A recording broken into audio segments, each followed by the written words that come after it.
From the nation's capital, this is the Fly Fishing Consultant Podcast with your host, Rob Snowhite.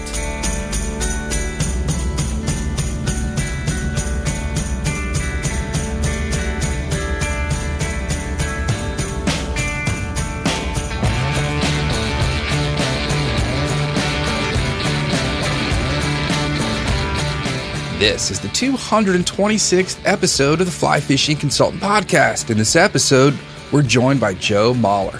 This episode is brought to you by my shad flies. If you're listening to this podcast in early spring of 2019 and you need some shad flies for the mid-Atlantic waters, give me a call or shoot me an email or go to the store on my website, purchase some shad flies. I met Joe in person at the Virginia Fly Fishing and Wine Festival, and we decided to set up a podcast when he got home. This podcast was recorded the end of January 2019. In this episode, you are going to learn about teaching fly fishing on the water with Joe, easiest ways to teach. We're going to discuss rod grips, Joe's signature rod series, what fly lines you should use in Florida, how to cast in the wind, things in Florida that will eat you, and clowns. Hope you enjoy this podcast. This is Joe Mahler. In this episode, we have Joe Mahler. Joe, where are you right now? I am at Lake Webb in Punta Gorda, Florida. If I was going to throw a dart at Florida, where would that area be? Well, you know, it's not like Michigan. We don't really have a thumb. It's just north of Fort Myers, south of Sarasota. All right. And so it's basically Southwest Florida. And for those who've never met you, is there a celebrity people say you look like? Well, you know, it used to be Michael J. Fox for about 2 weeks in 1982. And then I think I went a different direction, and then it became Dave Thomas from the Great White North guys. All right. That's it. That's the best I can do. All right, we're going to picture Dave Thomas then. Yeah, go with Dave Thomas. All right, so we're going to try and fit in as much of what you do into this sort of allotted time. And there's going to be a lot to cover. So let's start with your background. Where were you born? Where'd you grow up? Well, I'm a Hoosier. I grew up in Indianapolis, Indiana. And people don't think of that as such a great fishing place. But if you're a farm pond aficionado or a small creek, smallmouth guy, it's the place to be. It was a wonderful place to grow up and a great place to fall in love with fishing, and in particular, fly fishing. And what brought you to Florida, and when did that move happen? You know, my wife told me we were moving here. That's how we got here. I'd taken a job up in Wisconsin at an ad agency. That's my background, and we were up there for 2 years, and we were sitting in Applebee's in 14 below zero weather, and I think I said, "Why don't we just move to Florida?" And the next day, she had our stuff packed, and the rest of it on eBay, and so that was 18 years ago, and we haven't really thought about leaving since we got here. Yeah, imagine today, 14 below in Wisconsin would be rather balmy, considering what's going on. Right. I'm sure they would take it, yeah. And we're complaining. I'm pretty sure there's about 60, yeah. I'm pretty sure we're not going to have school tomorrow just because of cold here in Northern Virginia. Yeah, that's crazy. There's a second grade girls' Barbie party going on upstairs in my house as we speak. There's no school today. Lucky you. Yeah, so were you a graphic artist? I'm going to go with that as your background based on some of your illustrations. Yeah, so I started out, in the early 80s and as a designer and illustrator and and copywriter. Back then people did a lot of different sort of duties, and I had some great experience early on, and then I just gradually I became very comfortable with illustration, and that's what I've always loved doing. And you said you started with fishing farm ponds. Was there somebody that introduced you to fishing? Yeah, I had an uncle that I'm sure the earliest photo of me is holding a bass and a Zebco 33. So, he was pretty pretty much thought when I was born he had a fishing buddy. Yeah, so and even today, I mean, the stuff I fished for back then is exactly what I was fishing for today: bass and bluegill. That's what I'd rather catch more than. I mean, I live in this place we have redfish and snook and sea trout and tarpon, and I love bass and bluegill. I can't argue with that. Ours are all frozen right now. This is the benefit of being in your location. You got year-round fantastic fishing. Yeah, we do. So did you have any mentors besides the ones who were your uncle photographing you? Yeah, in fly fishing, this is kind of early on. I had a neighbor my friend of my dad's, and he was sort of one of those guys that knew a little bit about everything. And I remember when I was about 10 years old, I said, I want to fly fish. And I remember him saying, you could never do that because, you don't have the attention span. And, or you don't have the patience. And actually, I've come to learn that it's the perfect thing for somebody who doesn't have patience, because it's constant movement. And I've always been kind of fidgety, still am. And fly fishing gave me something that it wasn't like, I remember going fishing and, you'd throw out the worm and, you'd say, now sit there and watch the bobber. Well, that's like torture for a kid.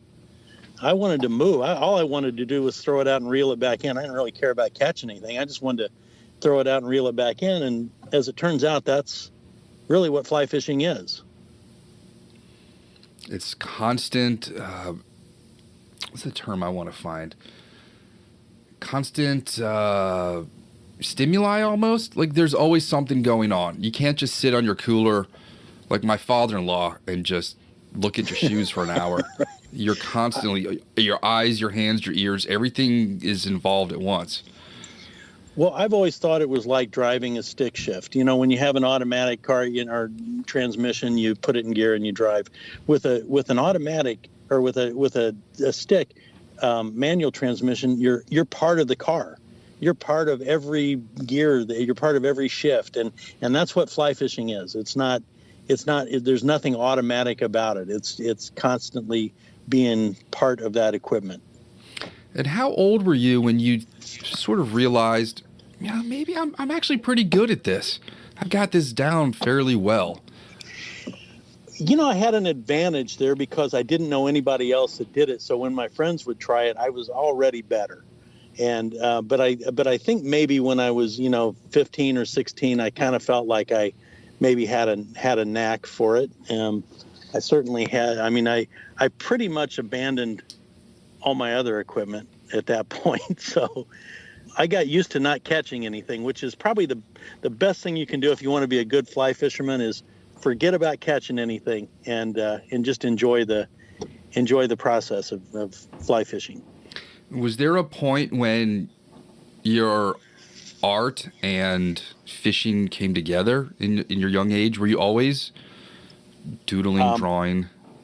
Yeah, I was always drawing fish on my notebooks and that sort of stuff. So yeah, it's always been kind of an obsession.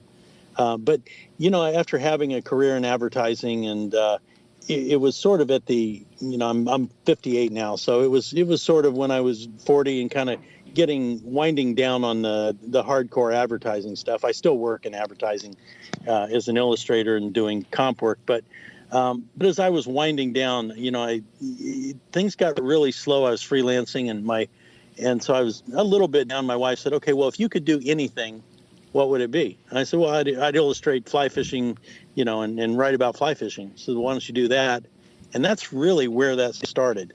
I just took about 2 months and I did a bunch of illustrations of knots and fishing situations. And I've always been interested more in illustration than art. And I'll explain how art's what you would do if you're just going to paint something cool or do something that you have this drive to do. And I don't feel that. What I like to do is explain things with pictures.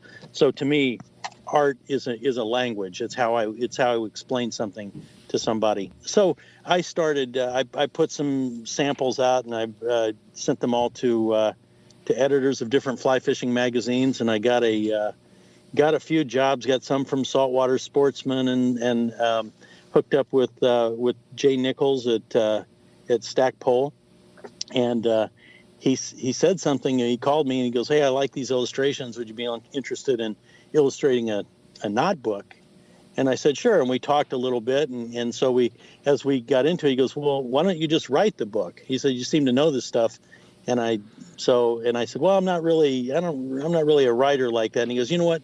You write it and I'll fix it." And that's what we did. And I thank Jay for that. And we ended up doing 2 books, Essential Knots and Rigs for Saltwater and Essential Knots and Rigs for Trout. Do you have a formal training in arts? Did you go to school to specifically learn how to do it? I didn't. My dad was a policeman, and part of his job was, those drawings they do of the suspect where you describe what the guy's nose looked like and his mustache. The funniest one of all time is from Porky's. Right. Yeah, he was a little better than that, but and so I grew up with pencils and pens and unlimited amounts of paper and stuff around the house, and that's what we did. This was we didn't obviously have video games back then, so it was drawing and drawing and drawing. And so when I got out of high school, I got a very lucky break and got a job in an advertising department of a large department store in Indianapolis, and kind of learned how all that went. And then I just I never really went back to school. I like that. I wish I could have done that. So what sets you apart from some of the other illustrators and artists in the fishing industry? You definitely have it's like a very lifelike colors to the images of people casting. It's very lifelike. It looks like it was almost photographed and then a filter was put over it to make it look like a cartoon. Yeah, no, they're sketched. I work digitally. I work from sketches. I do, and even though there might be 2 or 3, movements or something like that, I film somebody or have somebody film me or whatever, and I'll study all those movements and pick out the key things that I think, and that's where the illustration comes in. Is you're deciding what people need to see to make sense of something. And so I guess that would be, I can't imagine, I can, because I've done things, I've illustrated things I didn't understand before. I remember one time there was an equestrian magazine that wanted me to do some things. I think I ended up doing a draft horse when they wanted a Tennessee Walker or something. And I remember just think, I don't understand the subject matter. So I can't imagine illustrating casting or, some of those things without understanding what it is. I mean, there's wonderful illustrators that have beautiful styles and stuff, but if you don't understand what to show, and I maybe that's the advantage I have, is that, I understand it from a teaching aspect and also in illustration. So when did you become an instructor in fly casting? Where did that come into play? When I moved to Florida, I'd always, coming from Indianapolis, and like I say, you don't think of Indianapolis as a fly fishing mecca, but the Indianapolis Fly Casters had at the time about 100 members, and every year they would put on a casting, an 8-week casting course to the public, and so I went through that, and then eventually, helped teach that, and then years later when I moved to Florida, people would approach me on the beach and say, hey, I want to learn to do that. And so I got involved with the Federation of Fly Fishers briefly, and they have a casting instructor certification program, and went through that. And I would highly recommend that to anybody. And got involved with some really great casting instructors. And as time went on, I sort of developed my own sort of teaching style. Yeah. How would you describe your teaching style? I have become obsessed with finding the easiest possible way to do it. I like to cast. I like to say, I like to call it effortless fly casting. I like to cast the fly with the least human movement, and that's how. When I moved to Florida, I started coaching people down here, and a lot of them, because it's Florida, they tend to be maybe a little older, and maybe they've had some shoulder surgery. And there was one guy in particular. I was doing a casting demo at a sports show, and he came up and he said, "Yeah, I used to fly fish, but I can't do it anymore." But he'd been to all the great places, and I said, "Well, hey, I can, I don't know why I said it, but I said, well, I can get you going again." And he had he had very limited motion in his arms. He couldn't raise his elbows, straight out at all. And so I kind of panicked. I thought, well, what if I, hurt this guy or whatever? So for 3 days before he came over, I went out in my yard and I casted like I was him. And I noticed the first thing is my casting got sharper. It got better. It got easier. And so it's a very restricted motion. I don't use a lot of arm and shoulder. I stand, square as opposed to an open stance. And there's some kind of particular things the way I grip it's a little bit different, and I think maybe helps. How would you grip a fly rod, or how do you have your students? Yeah, so I always tell people there's no wrong way. If you like the way you're doing it and you're happy, then you're doing it the right way. What I find is that the index finger on top, the fingertip on the top of the cork, and works best for me for a couple of reasons. It's the index finger is longer than the thumb, so it's a longer lever. So I get twice the power with half the effort. It also flattens your hand if you grip it with your thumb on top, like you would grip, say, a hammer or a hatchet. You tend to chop down. And the other thing is that when you raise your hand up, if you've got the thumb grip, the rod tends to come back really too far. And so if you give casting lessons, probably the thing you say the most is stop the rod straight up, stop the rod straight up. No, you're taking the rod back too far. If you grip with your finger, that instantly solves that problem, because it's kind of difficult to take your hand back too far when you're gripping it with what I call the push button grip. I'm doing that right now with my hand beside me. Maybe the best thing, the highest honor that I had is I did an article with Lefty Cray one time for fly fishermen, and it was a point counterpoint, so to speak, article. He did thumb on top and I did finger on top, and so that really made me think it through, whether the benefits, other than just saying, well, here, try this is better. It made me actually lay that out and actually make a case, for the finger on top. I had a lot of respect for Lefty, and we had some great times talking about that. So I imagine there's less hand fatigue also when you're not gripping. And I have people that are 20 minutes into a float, they're like, oh, my hand's killing me, because they're just squeezing the cork so hard with their thumb on top. Adjusting that index finger would release a lot of that tension.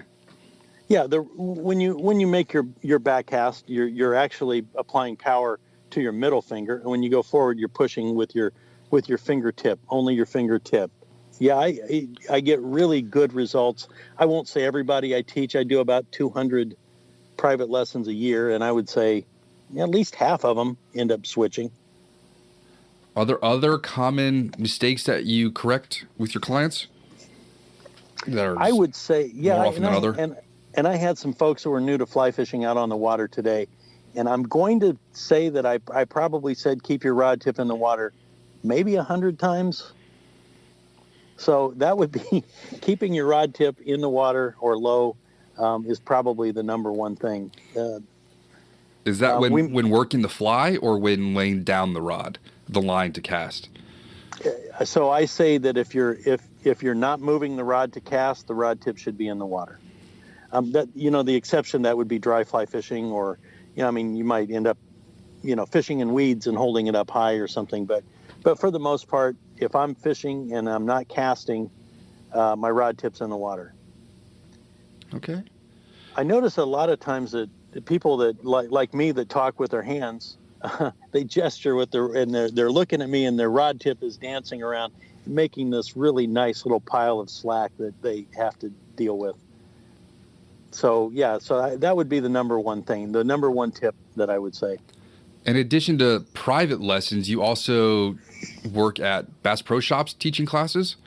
I do a program there. I do a talk once a month, the first Saturday of every month from 9 to 11 at the Fort Myers Bass Pro. And I've done that for more than 10 years now. I don't know how long they've been open, but I did it I've done it since the opening.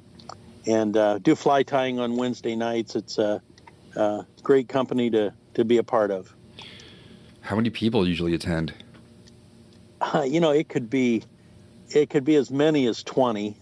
20 is kind of a tall order. I've got some friends around here that if I that usually come in and they'll pitch in, but it's usually generally 12 to 15, something like that. Is there a large fly fishing community where you are? There is, and maybe more than large, I would say dedicated. The area supports really 3 fly shops. We have 239 Flies in Bonita, Norm Ziegler's Fly Shop on Sanibel, and Westwall Fly Shop, which is in Punta Gorda. And and then of course Bass Pro. So, that's really quite a bit of coverage for fly fishermen. We have choices.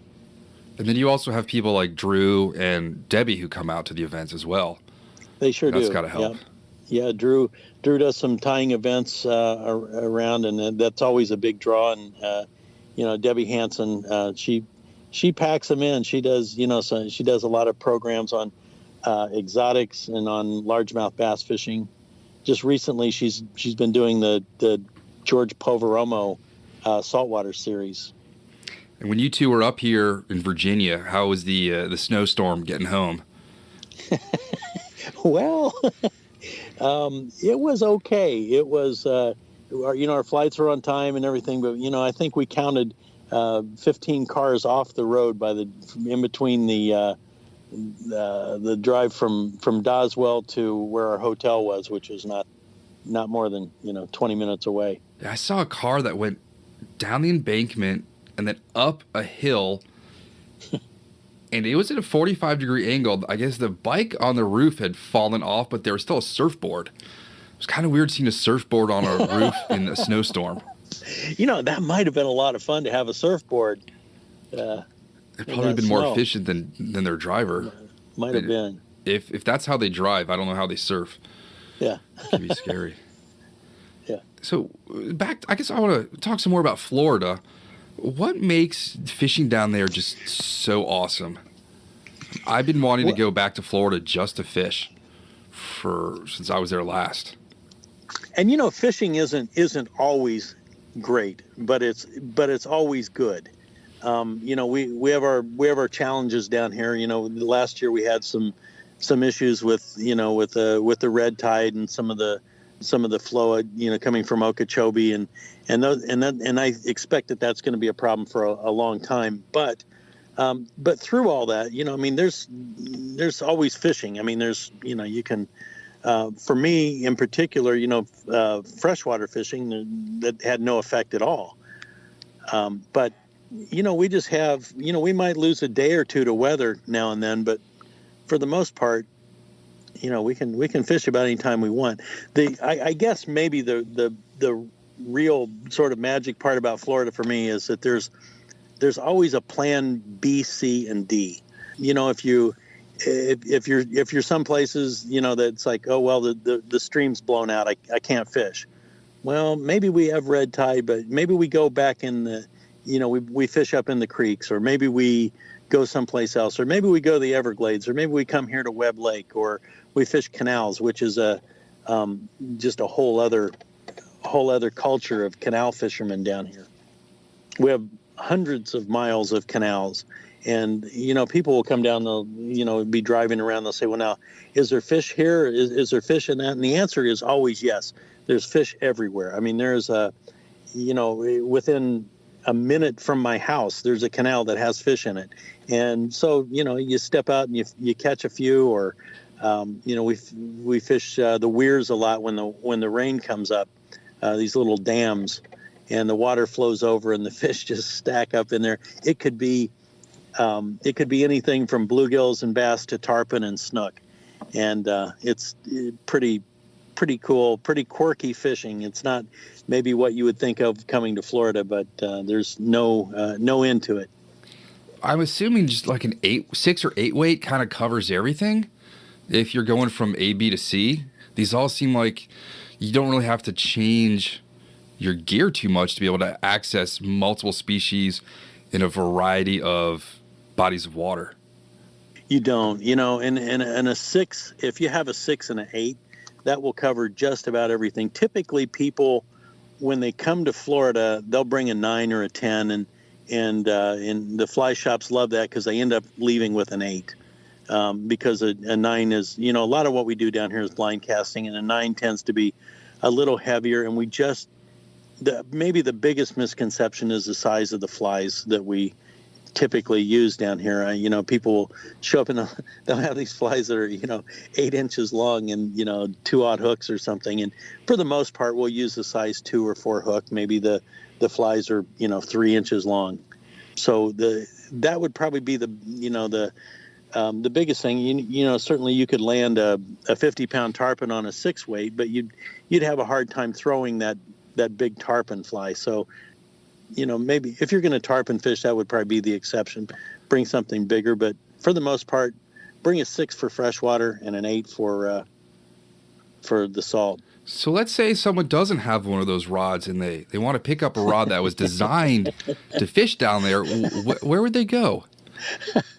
I would go to RileyRods.com and I would order the Joe Mahler Signature Series, either Lily Pad, which is a 5/6, or the Cypress, which is a 7/8 weight, and that will pretty much do it. Now Debbie Hansen has one that falls in the middle. It's called a True 7, and that would be another excellent choice. I really like the colors on those rods too. They're just different. It was the most fun, yeah. And that came from when I got the opportunity to design these rods, and I use the word design very loosely. I described the action and had some input on that, but and did some kind of funny things with the cork, but really picking the colors was important because before I've had rods that I've liked, and it's like, well, if I like the 8 weight, I'll get the 7 weight and the 6 weight. So what I end up with a handful of gray rods, and if you're like me and you tend to, it's like, I'll just throw it in the car and I'll sort it out when I get home. You've got all these parts that you have. Which tip goes with which rod? So I've eliminated that. The other thing is that when you're in the boat and you have these rods, and maybe you want, if you've got somebody out with you, you say, okay, well, grab the 7 weight. The other one. This way, you say grab the orange one, grab the green one, grab the blue one, and that really helps. So they approached you to design a rod for Southwest Florida? Is that how it just came to fruition? Well, that's an interesting question. I was at the Virginia Wine Festival and Fly Fishing and Wine Festival, and I was there with New Canoe doing a casting fly fishing demonstration for using New Canoe kayaks. I had no particular rod affiliation. I've worked with a few different companies over the years, but yeah, I don't even remember what I had with me, and I did the demonstration, and Chuck Kraft, who came up after the program, and I didn't know him at the time, and he came up and he goes, I really enjoyed your program, and he hands me a rod and he goes, use this one for your next show. So I thought, sure, whatever. And so I did, and I got to tell you that the Riley CK 6 weight that I was using, actually it was a 7 with a 6 weight line, is the smoothest rod I've ever casted in my life. And and it's a slower, more medium action rod that which I prefer. I prefer to teach with them. I prefer to fish with them. I go back to the effortless thing. I like a rod that will nearly cast itself, and that rod certainly does. It's a pretty good endorsement. You pick it up once and you're sold. Yeah. And so I went right over and introduced myself to Chris Riley, and I said, these are absolutely beautiful rods, and we kind of had a conversation and talked on the phone a little bit, Honestly, I can't remember how the subject came up. I may have given him every opportunity to bring it up, but no, that was always kind of a dream for me to design a rod, and it has been nothing but a blast doing it. I love demonstrating the rods, and like any good product, it sells itself. If you can get it in somebody's hands, chances are they're going to like it. And with these rods, what are some of the flies that you're throwing down to those multiple species? Are there some common ones? And I know you got your own, like the straw boss. So what's the sort of style and technique of the flies, and how do you fish them? Yeah. So I fish a lot of poppers. I love fishing poppers. I love, I'd take less fish if I can catch them on poppers, because I love the explosion and so we fish, fairly large poppers. I'm going to say the size 2 hook. I like cork bodied poppers. The foam poppers that you cut with the Gary Krebs jigs are really nice. Tie some of those. I don't use a lot of heavily weighted flies down here. We don't typically have really deep water. Some places, but not the places I fish. I rarely fish a sinking line. It's almost everything we do, even in the salt, we're fishing floating lines. Is there a line brand preference or model that you prefer? There's some really good ones. I really like the Scientific Anglers Infinity or Affinity. I can't remember which it is, but that's a really nice line that I've just recently started using. Wolf lines are gosh, they're all pretty good. The Airflow line is probably the best line for selling rods, because it has a unique finish to it. And people generally find that they can cast the line a little bit easier with that. I'm not a fan of overlining rods. That's why I do a 5/6. I use a 5 weight on my 6 weight line or rod a lot. I don't really care for what a lot of fly lines do when they make their redfish line or something where it's 2 or maybe even 3 sizes heavier. I don't think it helps the caster get better. The diversity of fly lines now is kind of obscene. It's fiction. I mean, the ratings are fiction. So the only way you can do it is put it on and try it. That's it. The thing that I think probably, and I know people who routinely overline their rods, and they say, "Well, I like to feel it." What they don't realize is that they're actually limiting themselves, because that maybe that rod is designed to cast at, let's say, 50 to 70 feet.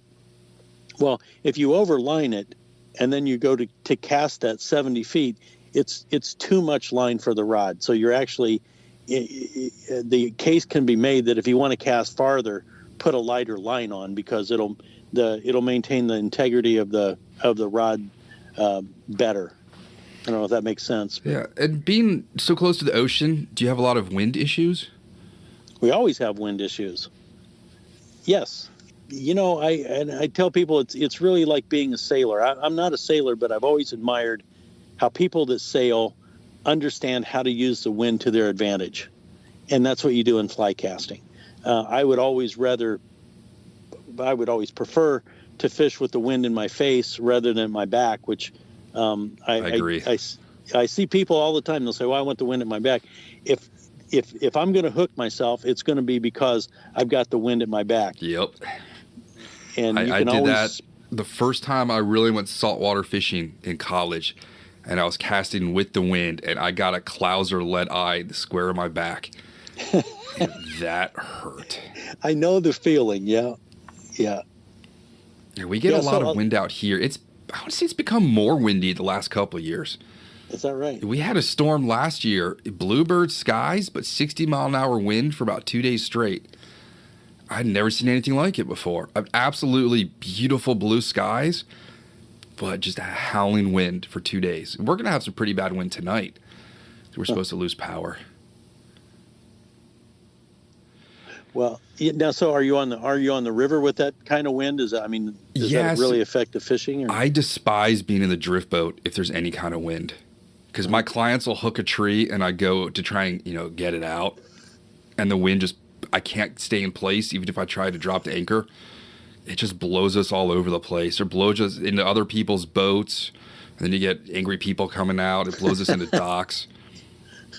And then there's parts where we're fishing just really open spots on foot, and it can be crazy windy. And then it's tidal, so that water can just get blown right out. Mm-hmm. So you can have a low tide 3 or 4 hours before you expected it, and then you just got to turn it in for the day because there's no water to fish. Yeah, and maybe that's the tricky part of fishing down here in salt is that people they'll get the tide chart and they'll say, well, the high tide's at 8 and low tide's at noon, so I want to be there at 10. Well, maybe you do, but the best anglers I know take all those things into consideration. Take that wind in and understand all those details that can make. And I don't necessarily have those skills, but I know people that do. So that's just as good. One thing I do when we have a huge windstorm, if I can get out, I'll go explore the spots where I guide, where the tide's all blown out, and I can go see the structure and just how the current's going to move based on the substrate. And I also pull out a lot of lures. Yeah. So I want to talk about your straw boss. That seems to be one of your more well-known flies. How did you conceive the idea and then create a kind of neutrally buoyant pattern? Yeah. Well, that you know what? I wish I could say it was easy, but it took a number of years. Back in Indiana, there was a fly which was a reverse deer hair. It kind of looked like a zeppelin, and it was called Everett Drake's wounded minnow, and it was a bass bug. It was a floating fly, and I always loved the look of that. Everett would, who's long past, but he would take a 20 gauge shotgun shell and push the hair back, and it was kind of a brutal fly to tie, and he'd use shoemaker's twine to tie this with, and I always loved that fly. Well, I was when I was fishing down here in Okeechobee. Okeechobee is not, in my opinion, a good topwater lake. It's great if you fish shiners, but which I don't, but that's a way to catch them there. It's not a great lake for going out and throwing poppers, which I was kind of used to doing. And I wanted a fly that went down below the surface and but did the same sort, had that same sort of shape. And so I put, instead of tying it with deer body hair, I start tying it with bucktail, and which is denser and doesn't float like deer body hair. And I tied half of it on, and so I was tying those, and I thought, well, I'll just tie half, and then when I tightened it, I noticed that the butts flared out and kind of made these wings, and so I sort of went with that, and over time I started tying them upside down so the hook point would ride up. And then it became my favorite bonefish fly for a couple of reasons. One is that when the fly settles, the wings, I'll call them wings, kind of make the fly tilt back and forth on its way down. I don't know if you're familiar with scud weights that you would use in trout fishing. The ones you wrap onto the shank?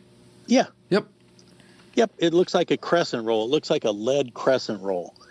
And so that's tied on the belly.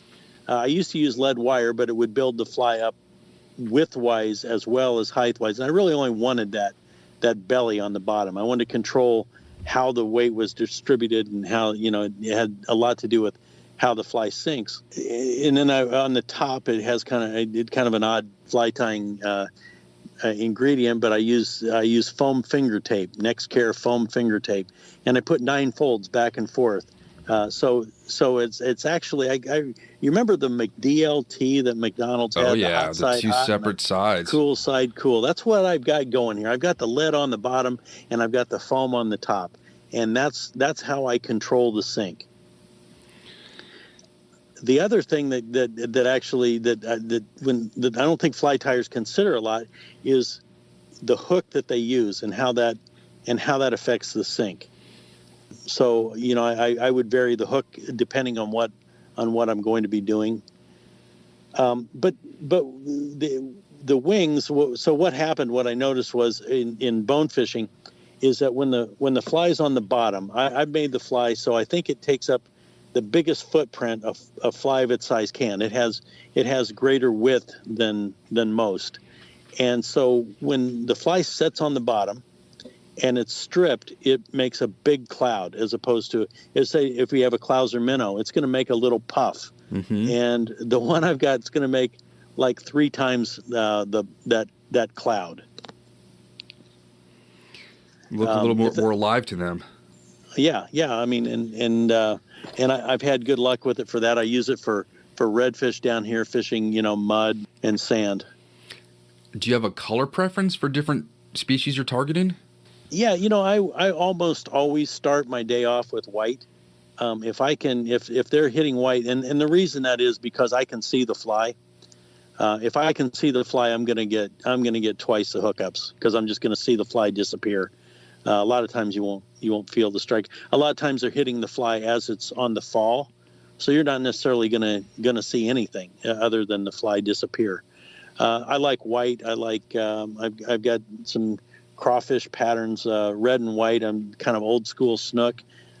The chartreuse and hot orange, the fire tiger combination I think is good.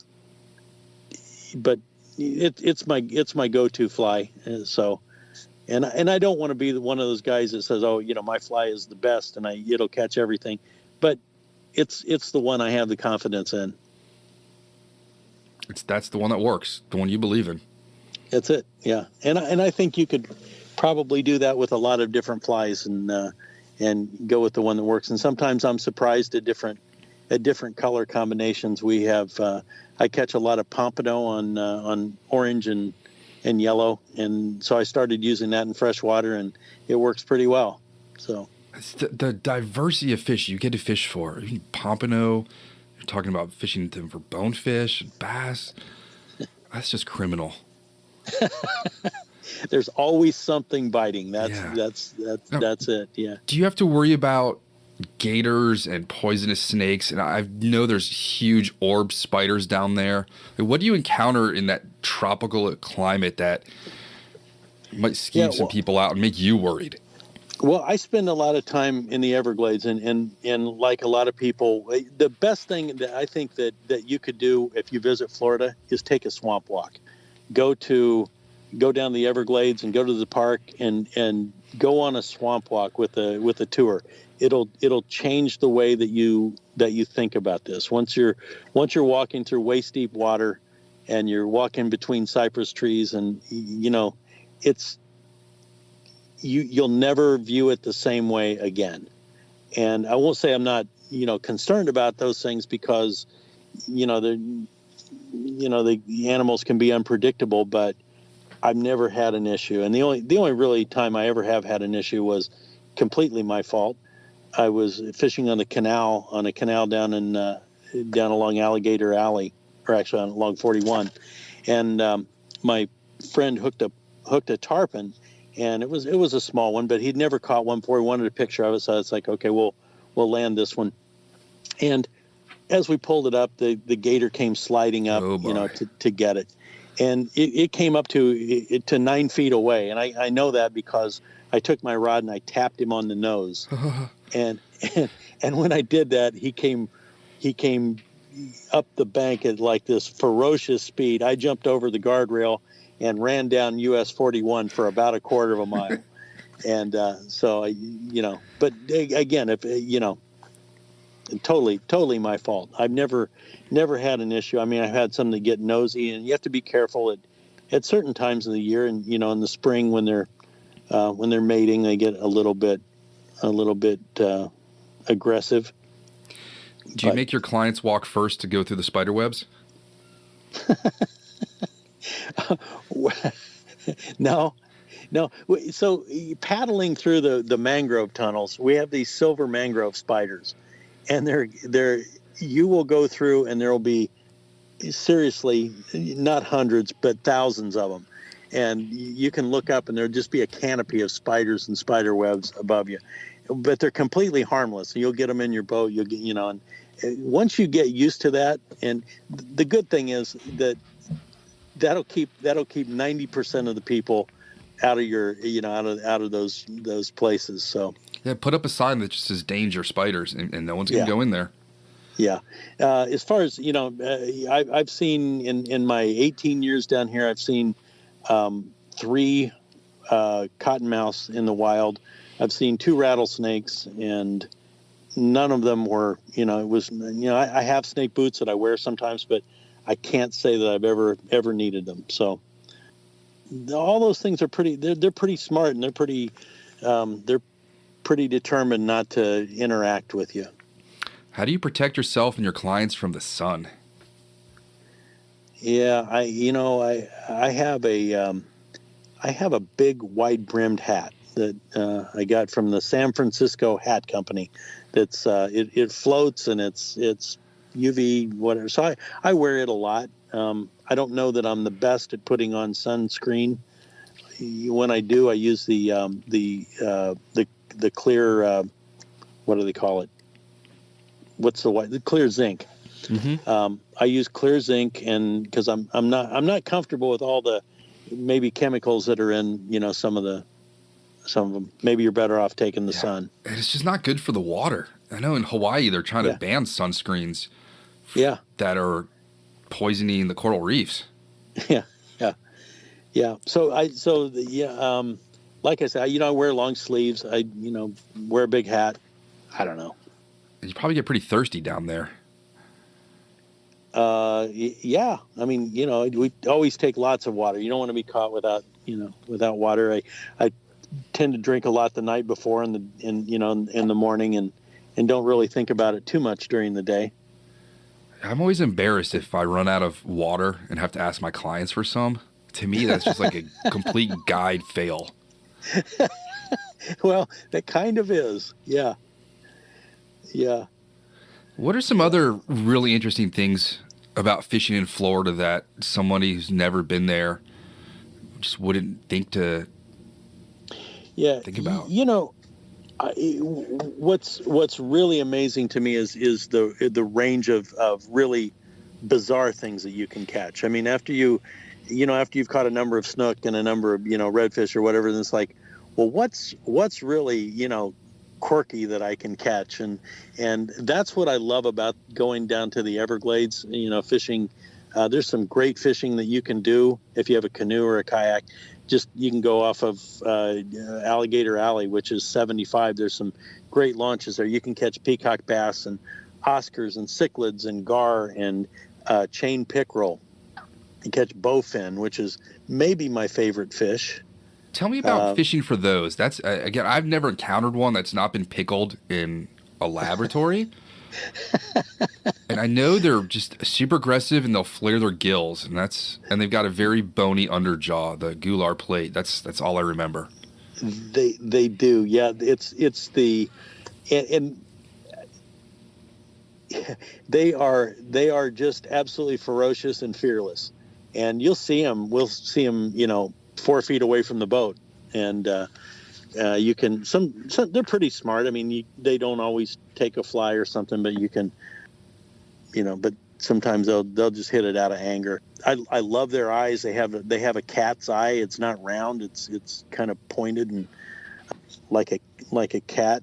If you get one in the boat, it's usually a circus, and we try not to do that. But if somebody catches a big one, 8 or 10 pounds, and you want a picture, well, you got to do it. Crikey. And boga grips. Yeah. I don't own a boga grip, but you know what? That's a good idea. I should get one of those. I usually just hang on for dear life, and try and get the shot before it flips out of their hands. Yeah, But, I've learned from the northern snakeheads up here that grips and pliers are the way to go. I don't deal with my hemostat anymore. Right. Yeah. They certainly can, can do some damage. So I'd be very careful with them. But that said, they fight like crazy, and they'll hit poppers occasionally. They'll hit, minnow patterns. They'll hit, a variety of things. When you are not fishing or concentrating on the fish, do you go over a lot of just the other wildlife, the birds, the flowers? Just the ecosystem down there has always intrigued me. There's so much to see and be distracted by. There is. In fact, that's an interesting question. There's a fellow that I take out every year. He's 80 years old, and his name's Julius, from upstate New York, and he's an avid birder, but he likes fly fishing too. So I'll bring him out, and in fact we've had him up here at Lake Webb, and he will not watch the water. So I have to tap him on the shoulder to tell him when he has a strike. It's because he's always looking up at the birds, and he always manages to hook into one. But I've learned more from bird watchers down here about birds. We have right now. There's where I am. There's a beautiful, three sandhill cranes with a nest out here that I see. That's a big bird. They are, and they are not bashful. If I get too close, and I give them a wide berth, but if I get my boat too close, I hear about it right away. Do you know where they're coming down from to spend their winter, or are they local? I don't. I've seen them in Colorado.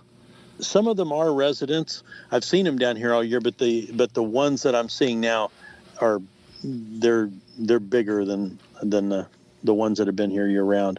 So with all the exotic fishing you have and birds, and I know you got like probably hibiscuses around your house, where would you go on vacation to go fishing? Seems like you've kind of got everything there, but they say the grass is always greener. So if you're going to take a vacation, where's a destination for you? I would say that I would go, the thing that I probably miss the most that I wish that we had is our smallmouth bass. So I would probably come to Virginia, or I had a great trip up to Cliff Lake in Canada last year. And I love smallmouth bass. I just love, I love how they eat. I love how they fight, everything about them. We might be doing a little trip up to Weatherby's Lodge this summer. Some of the plans that have been going on at the last two shows, some brainstorming just to chase smallmouth. And where's that? It's northeast Maine. It's up there. I think it's 16 hours from DC. Wow. Yeah. Now, are you fishing in those big canoes? And yeah, it's like the Atlantic salmon, landlocked salmon / smallmouth fishery up there. And you're just away from everything, which sounds awesome. Now there was a book that I read recently. I can't remember the name of the book or the author, but he was a lifelong guide up there, and all these are it's a collection of little stories that happened at the lodge. Anything else about your guiding and teaching and rod and fly design that we missed before I go to some other not as much fishing related questions? Yeah, I would say that and I use the word guiding loosely. Primarily what I do is teach fly fishing on the water. When you say guiding, you're implying that you might catch something. Right. and I really focus on the skills. The nicest compliment that I got is one guy that I take out, a couple times a year. He goes, every time we come back to the launch, I have skills I didn't have when I showed up. And so, and that really is, I think about that a lot. And that's rewarding. When we come back in, I think, okay, I want to make sure they have skills that they didn't have this morning. Yeah. All right. Let's do some not so serious fishing questions. Are you related to anyone famous? No, I don't think so. All right. A lot of people have asked me over the years if I'm related to Gustav Mahler, the composer, and I am not. So that's maybe as close as I can come. Yeah, there's not too many snow whites around, which is odd because Bruce Corwin of Solarez, he actually knows one of my cousins from when they grew up together in the Bronx. There's not a whole lot of snow whites out there. Yeah. Interesting name. Yeah. What's your favorite album? My favorite album would be Rhapsody in Blue, George Gershwin. Okay. If you had one deli meat to eat for the rest of your life, what would you pick? Well, pastrami, of course. Good choice. If you had a superhero power to make you a better angler, what would you choose? Boy, that's interesting. I would say underwater vision. Nice. If you had one species of bird to tie with for the rest of your life, what would you choose? One species of bird. Well, gosh, you know what? I love peacock herl, and I love the look of it. I'm going to go peacock. I like that one. Do you have any just absurd phobias? Not crazy about clowns, to tell you the truth. Yeah, that's an easy one. Medieval fairs, I guess, You like Ren festivals? No. Medieval. What? You said medieval fairs. Yeah. Like, Yeah. You mean like the clowns from them? Like the jester? No, I don't, really none of that. None of that. Okay. Yeah. What would you tell someone that's just going to start out in fly fishing? Yeah, I would say learn from somebody who is patient. Don't let other people ruin it for you. And that's so important how somebody gets started, because I've seen this a lot, and I've had a lot of people that have called for lessons. Maybe it's a wife that said, yeah, my husband tried to teach me, but but that first, I would say, look for the right person to learn from. Look for somebody who thoroughly enjoys it and wants to share it. Where's the best sandwich you've ever eaten? You know what? I'm gonna say that I'm gonna go loose on that sandwich thing. I'm gonna say the very best is Sushi Rito in San Francisco. Sushi Rito is giant sushi rolls. So that'd be my favorite. Okay. Is there a food you will not eat? I don't like tongue, liver, kidneys. I'd stay away from that. Yeah, I'm not much of an organ meat guy. I do eat a pate if I've had a couple glasses. No, you can have mine. So, yep. What's the strangest thing you've ever seen on the water? Strangest thing. I saw a cow floating one time. Alive? In Tennessee. No, it was bloated and dead. So, maybe that's it. That is pretty weird. That's definitely strange. Yeah. And let's go with this as the last one. Hot dogs, ketchup or mustard?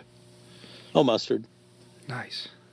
All right, Joe Mahler, where can listeners find you if they want to book a casting lesson or go to Bass Pro to one of your talks? Yeah, I'm easy to find. Joe at joemahler.com, Mahler. That's an easy one. They can find everything they need right there. What about your books? If they want to purchase some of your books, purchase the books. You can get them online. They were published by Stackpole Books. You could Essential Knots and Rigs for Trout, and Essential Knots and Rigs for Saltwater, and they're handled through Bass Pro. You can go into most Bass Pros and pick one up. Load up on moon pies and get a book. I've had a few moon pies. One thing, my daughter doesn't like them, so I'll get a box at the dollar store and I'll end up eating the whole thing. Yeah. I do like them. And I haven't microwaved them in a while. That's always a treat. Oh. Have you put one in a microwave? They probably swell up, don't they? Yeah, they grow.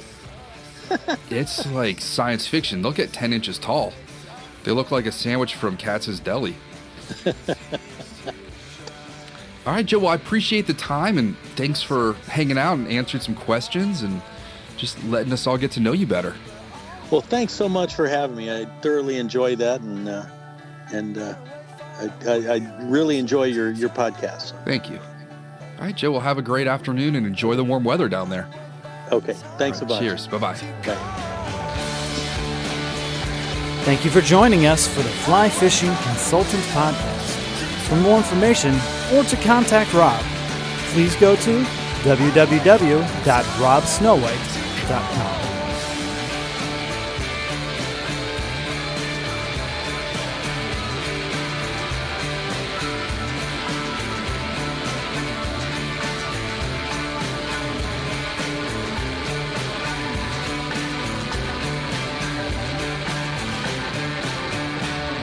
This podcast is brought to you by Freestone Productions at freestoneproductions.com.